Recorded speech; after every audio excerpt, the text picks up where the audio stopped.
Sabe, o que realmente define a maestria? É só um título, um diploma, talvez? Ou, quem sabe, uma cerimônia?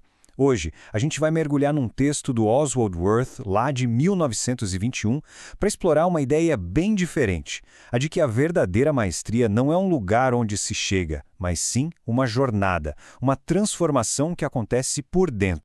E essa é a pergunta-chave, né? Ela convida a gente a olhar para além do óbvio. É quase uma exploração filosófica sobre o que de fato significa ter domínio, não só sobre um assunto, mas principalmente sobre si mesmo. E é com essa provocação que o Worth começa. É um jeito bem direto de mostrar o abismo que existe entre o reconhecimento que vem de fora, o título, o grau, e a realidade que está dentro da gente, a sabedoria de verdade. Então, vamos começar por aí, pelo problema central que o Worth aponta. Essa confusão que a gente faz entre ter um papel, um certificado, e ter um entendimento genuíno. A distinção é crucial. E o mais fascinante é que o próprio autor se usa como exemplo. Ele admite, com uma humildade impressionante, que mesmo depois de anos de estudo, ele ainda se via no começo do caminho. Isso dá uma dimensão do tamanho do ideal que ele estava buscando, né? Então, o ponto principal é este. Maestria não é uma linha de chegada.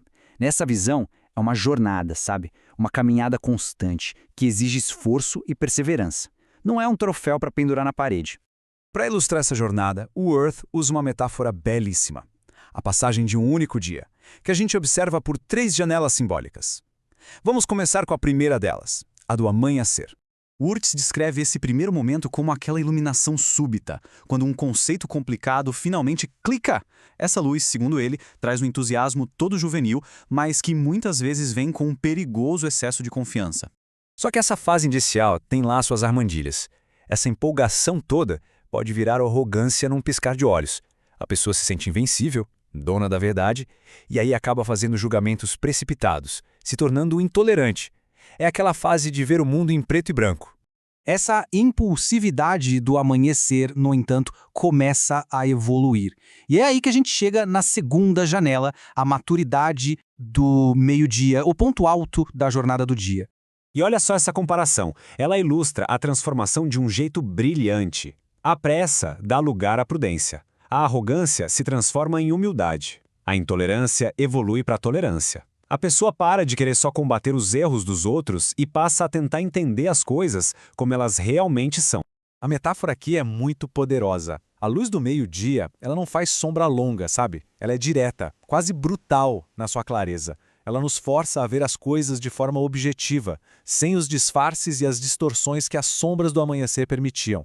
Para alcançar essa sabedoria, o Wirth descreve um caminho em 4 passos. Primeiro, observar de todos os ângulos possíveis. Depois, um passo que é fundamental, suspender o julgamento. Só então se torna possível compreender e, por fim, chegar à verdadeira tolerância, aquela que não nasce da ignorância, mas do entendimento profundo. Mas a jornada do dia ainda não terminou. Depois do pico de luz do meio-dia, a gente chega na terceira e última janela, o crepúsculo. É quando o foco muda do mundo lá fora para o mundo aqui dentro. Essa citação, ela é bem evocativa, né? Marca essa mudança de tom. A agitação do dia se acalma. O conhecimento agora não vem mais do debate racional, da observação externa, mas sim de uma escuta mais profunda, dos ecos do passado. Conforme a luz do dia diminui, os detalhes se apagam, e o que se revela são as grandes formas. Nessa fase, a sabedoria não vem mais da lógica fria, mas da intuição, de uma conexão com verdades antigas que vão além do pensamento puramente racional. E para encontrar essa sabedoria, Wirth sugere explorar fontes que a razão do amanhecer simplesmente desprezaria: mitos, poesias, fábulas. Ele defende que o verdadeiro pensador não desdenha nada, porque a verdade pode estar escondida nos lugares mais inesperados. E tudo isso nos leva à conclusão, ao ponto central de toda a filosofia do Wirth sobre a maestria. Afinal de contas, qual é o verdadeiro trabalho a ser feito? A mensagem final é direta e reta. Um ritual, uma cerimônia, um título. Sozinhos, eles não significam nada. São apenas símbolos. A verdadeira transformação, o objetivo real, acontece por dentro. Essa frase resume absolutamente tudo. É uma declaração poderosa sobre como a experiência interna é muito mais importante do que qualquer ato externo.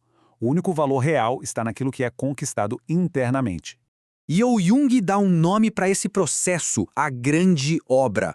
É o trabalho de uma vida inteira para pegar os símbolos, as ideias, os rituais e transformar tudo isso em realidade vivida, em sabedoria de verdade. É o caminho para se tornar, nas palavras dele, um verdadeiro pensador. E assim a gente termina Onde por Essô, mas com uma perspectiva totalmente nova. A questão final não é como eu consigo um título, mas algo muito, muito mais profundo. É uma pergunta que Wurtz deixa no ar para que cada um responda por si, na sua própria jornada interior.